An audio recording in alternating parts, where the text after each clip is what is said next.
గత కొన్ని రోజులుగా తీవ్ర ఉత్కంఠకు తెరదించుతూ ఉత్తరప్రదేశ్లోని అమేథీ రాయబరేలీ స్థానాల అభ్యర్థులను కాంగ్రెస్ ప్రకటించింది.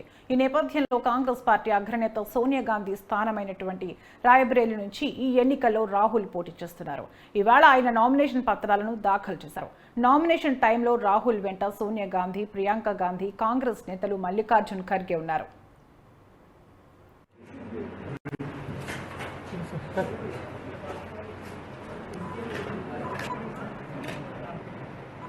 मैं